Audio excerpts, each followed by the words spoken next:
केलं नसेल आणि आणि लोक त्यावेळेस त्यांच्यासाठी जीव द्यायला तयार होती. हो, ती लोक असं- पण तशी होती तेव्हा. हा म्हणजे लोक पण तशी होती आणि ते म्हणजे त्यांच्यातली काय क्वालिटीज असतील, लोक जीव द्यायला तयार आहे. तेव्हाची लोक आहे ना इतकी लॉयल होती. विचार करा ना की महाराजांच्या एका शब्दाखातीर ते जीव द्यायला रेडी आहेत. खायचं काम आहे का ते?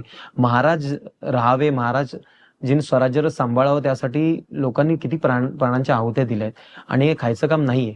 पण हे श्रेय ना महाराजांना जातं, कारण महाराजांनी ती आग पेटवली, महाराजांनी ती लोक नेमली जी योग्य आहेत, ती एकत्र केली आणि मग हे स्वराज्य निर्माण केलं. हा म्हणजे त्यांनी पण ते जबाबदारी उचलल्या, म्हणजे जबाबदाऱ्या दिल्या नाही तर ते पाळल्या पण, त्याच्यामुळे ते स्वराज्य कुठेतरी घडलं. पण आता आजकाल काय होतंय की आता आजकाल खूप मोठ्या जयंत्या साजरे केले जातात, हे केलं जातं, पण विचार कुठेतरी जेवढे घेतले गेले पाहिजे ना. म्हणजे एक रील होती मध्ये, ती पाहिली होती की चंद्रकोर लावणारे एक मदत नाही करत आणि एक जण कुठेतरी गरीबाला मदत करत, ती प्रचंड व्हायरल झाली की दाखवण्यासाठी आजकाल खूप खूप खूप दाखवण्यासाठी करतात. म्हणजे मी स्पेशली तुम्हाला सांगतो की मी खूप अशी लोक बघतो जे महाराज छत्रपती शिवाजी महाराज की जय बोलतात, मनात आहे, बाजूने जाणाऱ्या पोरीकडे बघत बसतात आणि तिच्याबद्दल कमेंट करतात. आणि मी त्यांना तोंडावर बोललो, हे मनात महाराज आहेत ना तुझ्या, मग हे काय, हे कुठून आलं, हे का आलं?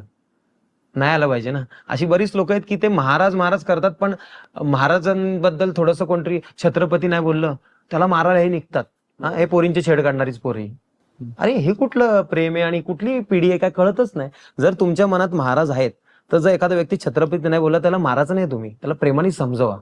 तुम्ही त्यांना महाराजांबद्दल शिकवण द्या, तेव्हा त्याला कळेल, तो स्वतःहून बोलेल. धमकावून महाराजांनी लोकांना एकत्र नव्हतं केलं, महाराजांनी सगळ्यांना प्रेमाने एकत्र ठेवलं होतं. ही शिकवण खूप घेण्यासारखी आहे की नाही त्यांची. तेच हे मुलांनी घेतले गेले पाहिजे. म्हणजे महाराजांचे विचार घ्या. ते महाराजांचं चित्र गाडीवर लावून किंवा झेंडे तुम्ही फिरवता, ते दिखावा कधी येतो? जयंतीच्या वेळी. बाकी टाइम तुम्ही काय करता? तुमच्या मनात महाराज आहेत ना, तर तुम्ही दिखावा करूच नका, तुम्ही तुमची कामं करत राहा.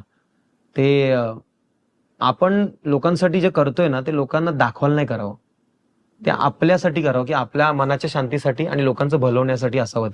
तो दिखावा नसावा. आणि महाराजांचे तो गुण आहे, तो लोकांनी शिकावा सगळ्यांनी. आजकाल सगळे दिखावाची जिंदगी चालते बाबा, काय बोलून फायदा आहे.